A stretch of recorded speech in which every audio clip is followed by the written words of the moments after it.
बिस्मिल्लाहिर्रहमानिर्रहीम। First year class. आज हमारे पास 6.6 एक्सरसाइज का क्वेश्चन नंबर 6 है। इसको आज हम करते हैं। बहुत ही आसान क्वेश्चन है। कहता है विच टर्म ऑफ सीक्वेंस, ये एक सीक्वेंस दे के ये फर्स्ट टर्म है, ये सेकंड है, ये थर्ड है और ये आखिरी टर्म है, nth टर्म जिसे हम कहते हैं। ठीक हो गया। तो कहता है यहाँ पर आपके पास जो a1 आ जाएगा वो आ जाएगा हमारे पास x² माइनस y², और हमारे पास जो कॉमन रेशो आ जाएगी वो हम दूसरी टर्म को पहली टर्म पे डिवाइड करेंगे। तो हमारे पास x प्लस वाई जो है वो डिवाइड हो जाएगा x² माइनस y² पे। मज़ीद अगर मैं इसको कैलकुलेट करूँ तो मेरे पास ऊपर x प्लस वाई है, नीचे अगर मैं इसको कैलकुलेट करूँ तो मेरे पास आ जाएगा x माइनस वाई और x plus y. X plus y से x प्लस वाई कैंसिल हो जाएगा, मेरे पास आ जाएगा 1/x माइनस वाई। तो ये हमारे पास रेशो आ गई। उसके बाद हमारे पास जो an आखिरी टर्म है वो हमारे पास है x प्लस वाई और ओवर हमारे पास है x माइनस वाई, इसकी होल पावर है 9। और उसके बाद कहता है विच टर्म n आपने फाइंड करना है इसमें। अच्छा, यहाँ पे मेन बात ये है कि इस सवाल के अंदर ना उसने ये नहीं मेंशन कर रखा कि आपने किस तरीके से करना है। मैंने आप वैसे यहाँ पे रेशो लिख दिया है क्योंकि हम यहाँ पे ज्योमेट्रिक प्रोग्रेशन के लिहाज सवाल कर रहे हैं और इस सवाल में कहीं पर भी मेंशन नहीं किया हुआ कि आपने इसको ज्योमेट्रिक प्रोग्रेशन के लिहाज से करना है। तो आपने जहन में रख लेना ये एक वाहिद सवाल है, इसके जैसा और कोई सवाल नहीं है, तो इसको आपने ज्योमेट्रिक प्रोग्रेशन से ही करना है। तो हमारे पास क्या होता है, an इज इक्वल टू होता है a1r की पावर होती है n-1। ठीक हो गया। तो देखिए जी, हमारे पास an जो है वो आखिरी टर्म है, वो हमारे पास दे रखी है, वो हमारे पास है x प्लस वाई ओवर आपके पास x माइनस वाई और इसकी पावर हमारे पास 9 है, इज इक्वल टू a1 जो है वो हमारे पास है x² माइनस y², फिर मल्टीप्लाई बाय r हमारे पास है 1/x माइनस वाई और इसकी पावर है n-1। क्लियर होगी बात। आगे चलते हैं, नोट कीजिएगा ज़रा इस सवाल को, बहुत ही आसान है।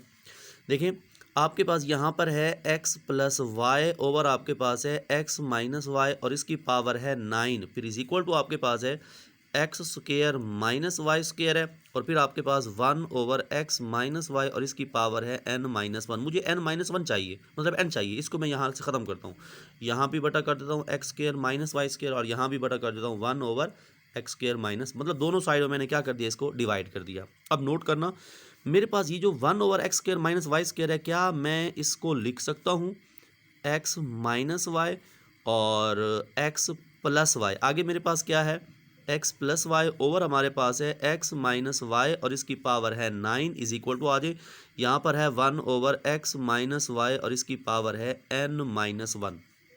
x प्लस वाई से x प्लस वाई कैंसिल, आपके पास 1/x माइनस वाई की पावर 9 है और इसकी पावर 1 है, तो मैं लिख सकता हूँ x माइनस वाई और इसकी पावर आ जाएगी 10 is equal to 1/x minus y और इसकी पावर आ जाएगी आपके पास n-1। आगे चलते हैं, ज़रा इसको आगे लेके चलते हैं। आपके पास क्या हो जाएगा, देखिए यहाँ पावर 10 है, ऊपर 1 खड़ा है, मैं अगर होल पावर कर दूँ, मतलब 1/x माइनस वाई इसकी पावर 10 कर दूँ, तो मुझे बताएं क्या इसमें कोई फ़र्क आ जाएगा। देखो बेस एक जैसे, तो बेस बेस से कट जाती है, तो हमारे पास 10 जो है वो इक्वल आ जाएगा n-1 के। मैं अगर 1 को इधर लेके आऊँ तो 11 हो जाएगा, इज इक्वल टू आ गया n के, और हमने n ही फाइंड करना था। ये हमारा क्वेश्चन नंबर 6 जो है ये हो गया। नेक्स्ट हमारे पास क्वेश्चन नंबर 7, उसका हमारे पास जो सेकंड पार्ट करना था उसके हवाले से हम बात करते हैं। अच्छा, ये क्वेश्चन नंबर हमारे पास 7 है, इसको देखें ज़रा। क्वेश्चन नंबर 7 में कहता है कि हमारे पास if A B C D are in geometric progression. उसके बाद बाकी पार्ट्स के बारे में हम बाद में बात करते हैं। पहले हम कहते हैं इसको हम ज्योमेट्रिक प्रोग्रेशन में लाते हैं।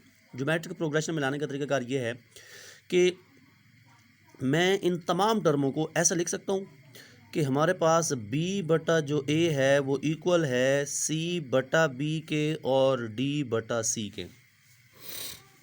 मेरी बात नहीं समझे मेरे ख्याल से। देखो जी, हमारे पास जो रेशो होती है ना, रेशो वो इक्वल होती है कि दूसरी टर्म में से पहले को माइनस करता, मतलब b बटा a।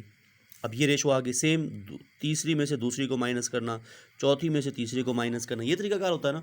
तो मैंने भी यही किया है, दूसरी में से पहले को माइनस, पहली पे तकसीम किया, फिर तीसरी में से दूसरी को और फिर चौथी में से तीसरी को। तो ये हमारे पास कंडीशन बन गई है। क्लियर हो गया।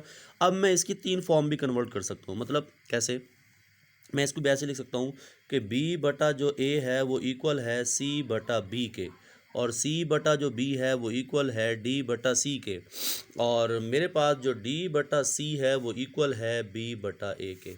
नहीं आई बात समझ। मतलब ये दो आपस में बराबर, फिर ये दो आपस में बराबर, और फिर ये दो आपस में बराबर मैंने कर दिए हैं। अब इसको मैं क्रॉस मल्टीप्लाई करूँ, मतलब इसके बड़े ख़त्म करूँ, तो बी बी से मल्टीप्लाई होगा, बी का स्क्वायर बराबर आ जाएगा आपके पास ए सी के। इसे इक्वेशन नंबर 1 का नाम दे दे। सेम आपके पास जो सी का स्क्वायर है वो आपके पास आ जाएगा बी डी के, और आपके पास जो ए और डी है वो इक्वल आ जाएगा बी सी के। ये मेरे पास 3 कंडीशन बन गई। ठीक हो गया। ये अभी मैं सवाल के हाल से बात कर रहा हूँ, मतलब उसकी जो उसने हिदायत दे रखी थी हमें, उसके मुताबिक बात कर रही है। नेक्स्ट आपके पास क्वेश्चन है, और वो सेकंड पार्ट है। वो कहता है ये जो आपके पास पार्ट्स है ना, ये भी किस में है, जीपी के अंदर है। तो आपको पता है हम इसको अब यूँ भी कर सकते हैं। कैसे कर सकते हैं कि मैं अच्छा जी, आपके पास ये जो क्वेश्चन है ना, ये देखो, ये फर्स्ट टर्म है, ये सेकंड है, ये थर्ड है, और आर इन जीपी, ये भी ज्योमेट्रिक प्रोग्रेशन के अंदर। तो ज्योमेट्रिक प्रोग्रेशन के अंदर जो कॉमन रेशो होता है वो तमाम का सेम होता है। जैसे हमने यहाँ पर इनकी रेशो ली है वो भी तमाम की सेम है। ठीक है, देखने में सेम नहीं है लेकिन हमें पता है सीक्वेंस के अंदर सेम होती है। तो यहाँ पर कुछ और चीज़ है तो इस वजह से सेम ही हम तस्वर करेंगे। तो अब हमारे पास अगर मैं रेशो लूँ यूँ करूँ कि दूसरी टर्म को पहली पे डिवाइड करूँ, मतलब बी स्क्वायर माइनस सी स्क्वायर को डिवाइड करूँ किस पर, ए स्क्वायर माइनस बी स्क्वायर के। ये तो ये इक्वल आ जाएगी किसके, कि अगर मैं तीसरी को दूसरे पे तकसीम करूँ, मतलब सी स्क्वायर माइनस डी स्क्वायर को अगर मैं तकसीम करूँ बी स्क्वायर माइनस सी स्क्वायर पर, और इसको आगे, मतलब ये रेशो इस रेशो को बराबर आएगी। तो मैं इसको क्रॉस मल्टीप्लाई करता हूँ तो मेरे पास आ जाएगा बी स्क्वायर माइनस सी स्क्वायर, इसका होल स्क्वायर जो है वो इक्वल। तो अब हम इस सवाल में ना हम इसकी राइट साइड ले लेते हैं, उसको हम लेफ़्ट के इक्वल करेंगे। ये हमने प्रूव करना था। ठीक है, कौन साइड ले लेगी इसकी, राइट साइड। वो आपके पास है सी स्क्वायर माइनस डी स्क्वायर और ए स्क्वायर माइनस बी स्क्वायर। ठीक हो गया। अब हम इनको आपस में मल्टीप्लाई करते हैं। सी स्क्वायर जो है वो ए स्क्वायर के साथ मल्टीप्लाई होगा, तो मैं इसको अरेंज करके लिख देता हूँ, ए स्क्वायर एंड सी स्क्वायर। उसके बाद फिर सी स्क्वायर को बी के साथ ज़रब करते हैं, इसको भी अरेंज कर लिख देते हैं, बी का स्क्वायर और सी का स्क्वायर।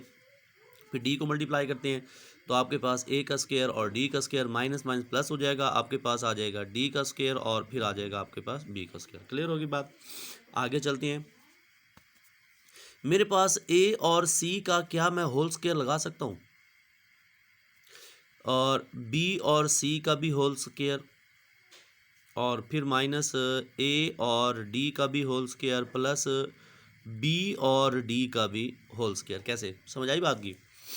अच्छा देखें, अब ये आपके पास है ए और सी का होल स्क्वायर, माइनस ये आपके पास है बी सी, और ये आपके पास है ए डी। अगर आप ए डी को देखें तो ए डी आपके पास किसके इक्वल है, ये आपके पास बी सी का होल स्क्वायर आ गया, माइनस ये आपके पास ए डी है, तो इसकी जगह पे आप बी सी पुट कर सकते हैं, क्योंकि हम जानते हैं कि हमारे पास जो ए डी है वो इक्वल है बी सी के। ये ऊपर आपके पास खड़ा है। ठीक हो गया, इसका स्क्वायर आ जाएगा, फिर माइनस आपके पास किसके इक्वल आ जाएगा, बी डी। यहाँ पर भी बी डी आ गया है, तो हम बी डी की जगह पे कुछ और पुट कर सकते हैं, सी का स्क्वायर। कैसे, और यहाँ देखें ये ए सी है, ए सी की जगह पे हम बी का स्क्वायर भी पुट कर सकते हैं, माइनस ये और ये टर्म में सेम है, माइनस 2 आपके पास आ जाएगा बी सी का स्क्वायर, फिर माइनस आपके पास, सॉरी माइनस नहीं बल्कि प्लस था, तो प्लस आपके पास सी का स्क्वायर आ गया। क्लियर हो गया। अगर मैं इसको क्लोज करना चाहूँ, अगर मैं इसको क्लोज करना चाहूँ तो मेरे पास किसके इक्वल आ जाएगा, बी माइनस सी का होल स्क्वायर।